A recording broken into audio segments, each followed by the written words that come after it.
Covid virus যেরকম ছড়িয়েছিল এই সাপটিও সেরকম ভাইরাসের মতো ছড়িয়ে যাবে, গ্রামে গঞ্জে শহরে বন্দরে সব জায়গায় ছড়িয়ে যাবে। তো আমি এখন এই পদ্মার চরে আছি, যদিও অনেকক্ষণ ধরে আমি এলাকাটা পর্যবেক্ষণ করছিলাম, হাঁটাহাঁটি করছিলাম। বালুর নিচেও থাকতে পারে বা এই যে ছোটো ছোটো ঘাসগুলো দেখা যাচ্ছে, ঘাসের আড়ালগুলোতেও থাকতে পারে।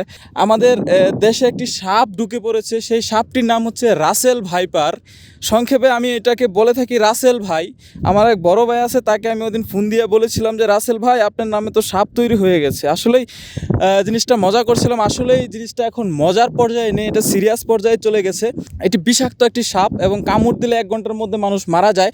এটির ভ্যাকসিন অ্যাভেলেবেল নয় এবং এটি ছড়িয়েছে পদ্মা তীরবর্তী এলাকাগুলোতে। আমি এখন এই পদ্মার তীরেই দাঁড়িয়ে আছি, পদ্মার বুকে দাঁড়িয়ে আছি। এটি পদ্মা নদীর মাঝখানে একটি চর, দেখেন চতুর্দিকে পানি, মাঝখানে চর। তো আমি এই চরে দাঁড়িয়ে আছি, এখানে আমি এখন দেখার চেষ্টা করব, খোঁজার চেষ্টা করব যে আসলে রাসেল ভাইকে খুঁজে পাওয়া যায় কিনা। তবে অনেকেই খুঁজে পেয়েছে। এই এলাকাতেও গত সপ্তাহখানিকের মধ্যে 3-4টি সাপ মেরেছে। সাপ মারা এবং প্রাণী হত্যা করাও ঠিক না, কিন্তু এই সাপকে হত্যা না করে উপায় নেই, কারণ এই সাপ এত দ্রুত বংশ বিস্তার করে যেটা বলা বাহুল্য।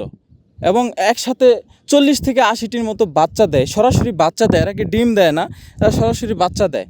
তো হচ্ছে এই রাসেল ভাইপার সাপটি খুবই বিষাক্ত, আপনারা খুব সতর্ক থাকবেন।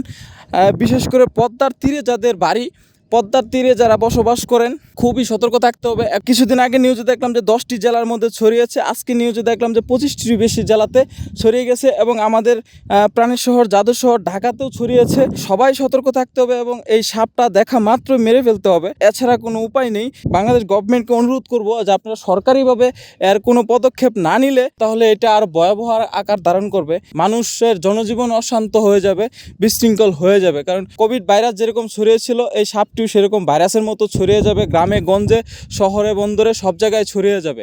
তো আমি এখন এই পদ্মার চরে আছি, যদিও অনেকক্ষণ ধরে আমি এলাকাটা পর্যবেক্ষণ করছিলাম, হাঁটাহাঁটি করছিলাম। ওই দূর দূরান্ত থেকে অনেক মানুষজনকে আমি জিজ্ঞেস করেছি, কিন্তু কেউ এর সন্ধান দিতে পারে নাই। তো এটা তো এরকম সাপ না যে চোখের সামনে বেশি উঠবে, হয়তো বালুর নিচেও থাকতে পারে বা এই যে ছোটো ছোটো ঘাসগুলো দেখা যাচ্ছে, ঘাসের আড়ালগুলোতেও থাকতে পারে। তো এতক্ষণ ধরে হাঁটাহাঁটি করার পরেও আমি পেলাম না।